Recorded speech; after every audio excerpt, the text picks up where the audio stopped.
What we're about to watch is an interview with Walter Murch, one of the greatest film editors in the history of cinema. He edited sound for Godfather 2 and is known for picture editing for Apocalypse Now, The English Patient, The Conversation, and many more narrative films and documentaries. I had the honor of talking to Mr. Murch during the CAMERIMAGE film festival in Poland. He's a brilliant man, the author of my favorite filmmaking book, and I feel extremely lucky that I was able to record this conversation to share with you all.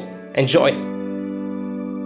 I'd like to start with the question about your approach to standing while editing, because this is something that is quite unique, I think, still these days. So yes, can you discuss your philosophy of standing? Why is it better to stand when you edit? It is unique, but it shouldn't be. More people should do it, I think. The simple answer is that's how I started. That the editing machines in the 1960s that I used were machines that it was best if you stood at them. That gave you the most mobility. Those analog machines were very active. You were using all of your muscles and your feet, your hands were always moving.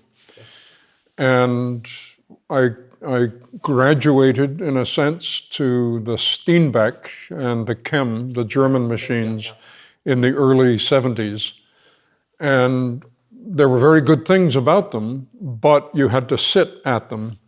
And I developed what I called Steenbeck neck, because all you're moving was your wrist and punching things. It was the beginning of what we have now with digital control. Yeah. So after a few years, I thought, why am I sitting? I'll just raise these machines up in the air. So I built boxes out of very firm wood, and they're very heavy,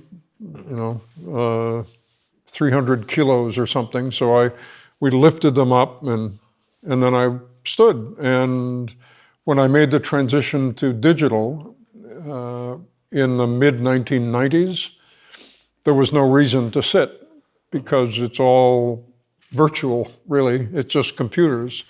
And I used an architect's table that my assistant, who had studied in architecture, he suggested this, and I've been using that same table for the last 25, 30 years.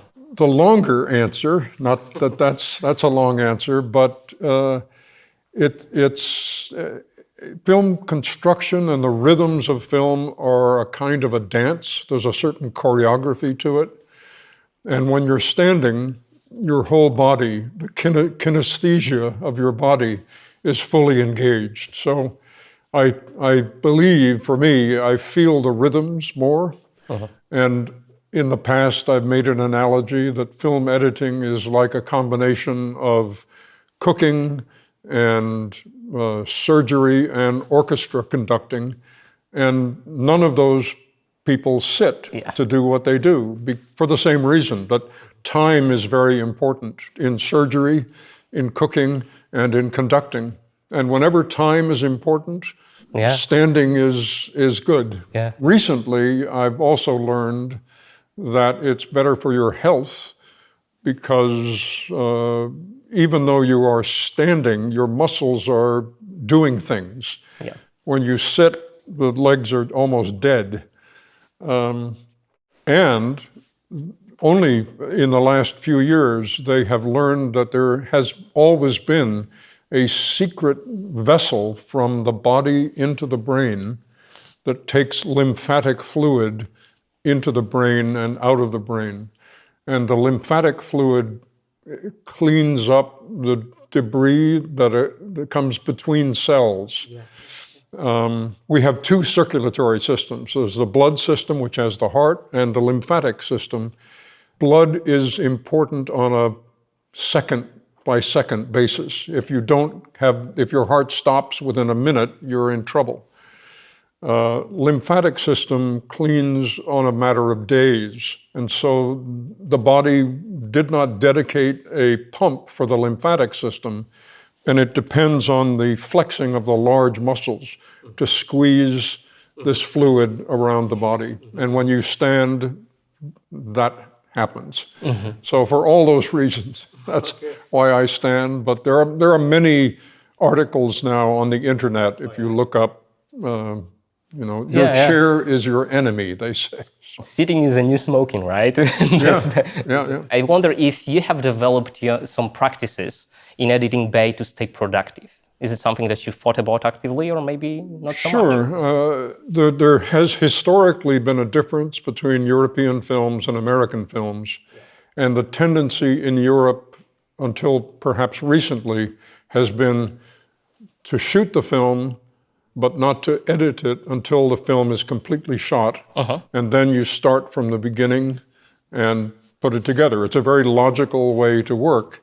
The United States, America, for some business reason to do with money, obviously, they want to compress everything. And so even though the film is shot out of sequence in kind of a crazy order, we have to edit as the film is shooting. So on day 6 of the shoot, we may find ourselves editing the beginning and the ending of a film. But we don't know what the middle is yet. So editing at that stage is a best guess about how it might be based on the screenplay. So the goal is to have the editing done within a week of the shooting. So once the film is finished shooting, a week later, we can show an assembly. Is that the best way? I don't know, but it's certainly the way mostly that I have worked. And so you're very conscious of schedule because they are shooting and I have to keep up with them. On the other hand, you want to do the best job possible. And my particular approach is to make the editing, the first assembly, to be almost a finished. I put a lot of work into making it look good. It's not just throwing things together. And that takes time. I have sometimes hit that mark of a week, but sometimes it's been 3 or 4 weeks, and that drives the producers crazy. But hopefully when they see it, they realize it's much further along than they had hoped. I've heard an analogy that you don't want edit notes, you want story notes once you're done with the first assembly, right? You've mentioned, I know that, for example, Tom Cruise, the editor of Daniel Chazelle's movie, right? He likes to edit the last scene first, because he says that, once you know what you're leading towards in the editing, it makes things better, easier. Right. I was at a panel with Richard Harris, who was one of the editors on Titanic. And they asked Richard, they said, what's your system of editing a scene? And he said, I choose the last shot of the scene and then work backwards to the front of the scene, which is a version of what you're saying, but applied within the scene. My peculiarity is that I edit without sound, so that when I'm editing even a dialogue scene, I watch the body language and the lips. I know what they're saying. In a sense, I make myself willingly deaf so that I pay much more attention to these micro expressions and body language. And then when I've assembled the scene and maybe even done a series of changes, then I'll turn on the sound.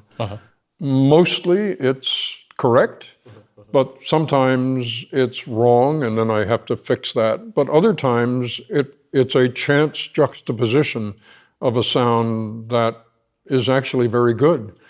And that's also a general approach to how I work. I like to be prepared, but on the other hand, I like that preparation to allow chance to enter in to the process.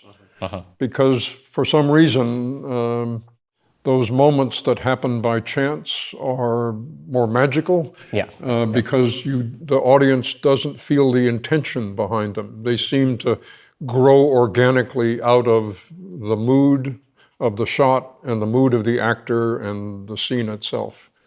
I mean, D.D. Allen, the famous American editor of the 60s, 70s, 80s, 90s, her process was exactly the opposite. She edited the sound without reference to the picture, as if it's a radio play.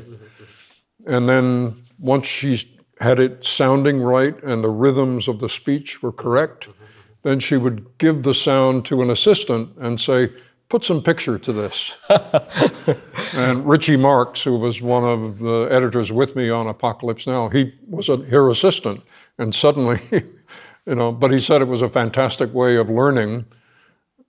And he would do the best job he could, and then he would give it back to her, obviously, and then she would refine it further. So every editor has different ways of approaching the work. How about spotting music? Can you talk about the importance of music and where to put it? Because like those spotting sessions, right? It's hard to make the decision when to keep things silent. Yes. The question is does the film have a musical base to it? American Graffiti, for instance, George Lucas's film, I did the sound on it, but George, in writing the script, defined what music should play with each scene. There were some exceptions where that didn't work, but by and large, that was set by George to begin with. On the other hand, I've worked on films where we have done a complete temp music score for it. And there the editor has a lot of control, saying where should music start, where should music end, what kind of music you should play. And I've done that on a number of films. It's a mysterious process. For instance, music in Star Wars it's very effective, but it's continuous, and it is always telling the audience what they need to feel. What they need to feel, exactly. What I prefer is an approach where the scene or a scene does not have music, and it begins to stir up emotions in the audience by virtue of the scene and the actors and how it's played. And then at a good moment, music can come in to partially resolve the sometimes contradictory emotions that have already been stirred up. Yeah. The music, for instance, in Godfather, after Sollozzo is killed, what we've just seen is a young man who didn't want to be part of the mafia, shooting two people, and also killing the dream that he expressed at the beginning, which is, I'm not part of. Now he's deeply in the family. Yeah. And it's a very emotional scene for all kinds of reasons with no music. Then once he drops the gun and exits, big music comes in. This was planned by Francis and Nino Rota. And what the music basically says is, don't worry, it's opera. He is now a character caught in the claws of an operatic dilemma, which are always magnified. It doesn't solve the problem, but it helps to move things forward without telling the audience during the main part of the scene what they should feel. So they're allowed to come up with their own feelings, and then the music comes in to help them. It's kind of like a hand that moves them along. I had goosebumps for a moment when you were saying that story. I want to ask you about the future of editing. The artificial intelligence tools are like widely used nowadays for picture editing and things like that. And there is this, I don't remember the name, but there is actually an engine that already edited a feature film out of dailies. So how do you feel about the future of editing? Yeah, well, those are big questions. I know. I was approached about 12 years ago by Google at the beginning of this process. And what they were developing, which has been developed since, what they identified was people who shoot movies about their vacation They shoot a lot of material and then they put it away and they say, I'll get to that someday. And they never do. And then they go on another vacation and eventually you have 10 vacations with nothing. So what through AI and other devices, what those programs do is say, don't worry, I'll give you an assembly. How do you want it? Do you want it to look like something from the 1940s, or do you want it science fiction-y? Or, you choose a theme, and then it analyzes the material and puts something together and adds, does all music and all of that. And then it allows you to make some few choices. I mean, this is happening not only in film, but in painting. There's now, an AI-created painting now just won first prize at some contest. Exactly. I'm glad I worked when I did. I don't think it's going to be a huge problem for film editors. Well, I don't know. I mean, it's so hard to predict. I mean, we're also, there's the whole other issue of deep fake videos, and you have people like the Coen brothers who edit their own films. And as did David Lean, and as did Charlie Chaplin, and Orson Welles, by his own account, did. So, and those are wonderful films, and there is no separate editor on those films, and it's certainly good. I believe that it's good to have a separate brain, at times almost like a psychiatrist, using the film as a Rorschach test with the director as the patient. Like a mirror, right, where you can reflect your ideas. And things can come out of that, as I said earlier, are not planned by anybody. Some other thing, like a Kulishovian moment, can arise that was never planned. And I have a preference for those moments. It's also on a practical level. Directors are always very busy with lots of other stuff than just this movie. They're developing other movies. They're doing promotion for the movie they made before, and who knows. So it's good, I think, to have some person 6 days a week thinking about the film without those other distractions. But I have no doubt that there will be a feature film, I think, as you indicate, that at least starts the assembly with that. I have no doubt either, but at the same time, I think that people will want other human beings to edit films, at least to some extent. I hope so. Let's hope so, exactly. What do you think is the biggest misconception about editing that people have? Well, on a simple level, it's that idea that the editor cuts out the bad bits, and that's kind of a knee-jerk reaction, because that's when people shoot their own home movies. If they edit them at all, they cut out the flash frames at the beginning and ending, or where the camera was not stable, and without question, that's what we do. But really, there's a certain truth in that simple statement, because what happens as you edit the film is you discover at higher and higher levels what is a bad bit. Something that on the surface looks to be very good, actually within the context of the whole is damaging. And even in a sense, its goodness at that part in the film is hurting everything else. So it's what I call the dilemma of Job, the man from the Bible, who was a good man. He did all the good things, and the Lord God kept punishing him. And sometimes I think of scenes in films that we eventually cut out. They tried to they did the best they could. They were good scenes, and yet we, the filmmakers, have a godlike view of the whole, and the scene is only thinking of itself. And so in the end, with sadness, we say, we take it out. So it was very good. There was nothing wrong with it, but it was a bad bit in the largest sense of that word.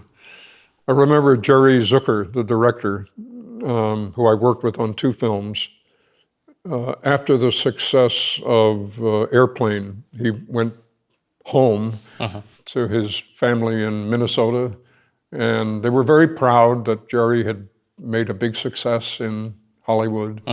And he had Thanksgiving dinner and everything.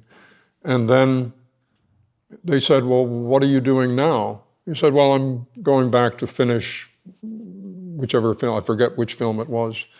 And they said correctly, well, but you finished shooting that.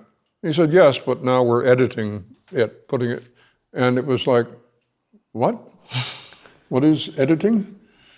And he said, well, we shoot films out of order, and then we have to, like a jigsaw puzzle, we have to rearrange them, and then we have to make it as short as possible, all of the usual things.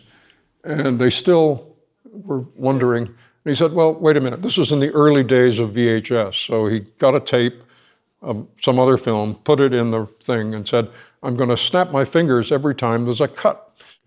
And so they were watching whatever it was, and he kind of got into it, you know, like, and he turned and looked at them, and they were green, like they were sick, because he was showing them that film is a Frankenstein monster made out of dead parts put together, and somehow it gets alive.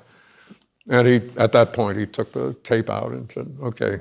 So on a certain sense, when an ordinary person looks at a film, they accept it as an ongoing reality rather than of this kind of alchemical construction that we put together. Yeah. I mean, on the first view, I'm the same. I just experienced the film, right? But yeah, I know what you mean. And like, it's always problematic for me to explain to people what actually editors do, right? It's still even though I've done it a few times. I'm the same, even though I've been doing this for 6 decades.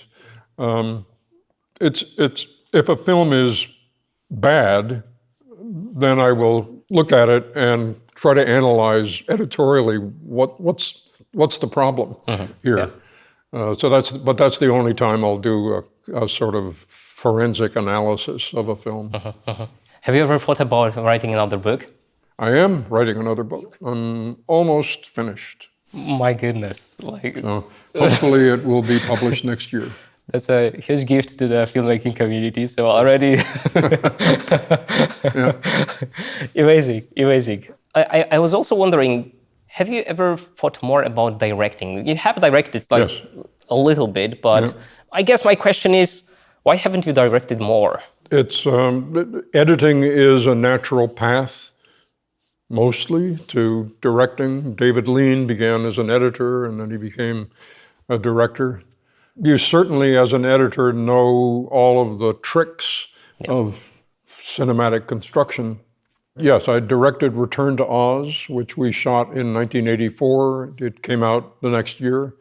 And I did try to get a number of projects off the ground after that, but the film was a commercial failure, and it also got some bad reviews because it was a sequel in a sense to the 1939 Wizard of Oz, and people went in expecting something like that, and it's not. It's very different. And after a while, financial things enter into it. You can only wait for so long. And I love editing. I love post-production and sound mixing and all of that. And so I went back to doing that. But, the experience certainly gave me a great deal of insight into the process, being in the director's chair. You're someone who I feel is inspired by many mediums, creative mediums, right? So what do you feel are like the biggest synergies, I would say, for an editor? Things that you think are important to learn as an editor? How can you get ahead of the game? Acquire some kind of unfair advantage over other film editors, so to speak? I don't know. Certainly have enough experience in life other than film school or film stuff. One of the dangers of film is that it can quickly become self-referential to previous films, which themselves were self-referential to about cinema. And, that makes us understand that cinema is barely 100 years old, 110, 20 years old. It's basically a single long human lifetime that we've been doing this. And to read a lot, the peculiarity is that I don't watch very much television. And in fact, when I'm working on a film, it's very hard for me to look at another film because if it's a good film, I want to steal things from it to put into the film I'm working on, which may not be the right thing. And if it's a bad film, I see all of those bad things as things that we're doing too. And that makes me depressed. So I try to separate it out. That's a non-answer, but it's as close as I can get. No, that's perfect, yeah. That's perfect. How do you protect the director from the initial feeling? Because I think very, very often directors, when they see the first cut, they feel insecure of the film. So how do you deal with that? My father was an artist, and he studied with somebody who had studied with Chagall. He had asked the sitter to come back 11 times because it just wasn't working. And finally, he said, he returned the money that had been advanced and said, I'm sorry, it's just not working. I can't do it for whatever reason. And then he sat and looked at the painting and said, okay, it's a failure, similar to this idea of the first assembly. And he said, is there anything I like about it? Well, I like the way the light comes around the back of his neck where his collar hits the neck. Yeah, that's good. And so I'm going to forget that it's a portrait, he said, and I'm going to try to trap whatever that quality was and extend it into the rest of the painting, which he did. And it became a very famous painting. Does it resemble the goal was to resemble the person sitting there, and did it or did it not? That's frequently a story I will tell to directors who are depressed about the first assembly. Okay, let's identify what's really good. There are many good things in here, and then why are they good, and how can we extend their goodness into the rest of the film by massaging it. Basically, it's the editor at that point is like a therapeutic massagist, massaging all these pixels and sprockets to make it better. Perfect. Thank you very much. Very good questions, by the way. Thank you. I'm now the proud owner of the signed copy of In the Blink of an Eye. Look at that. Huge thanks to nofilmschool.com and the CAMERIMAGE Film Festival for giving me this opportunity.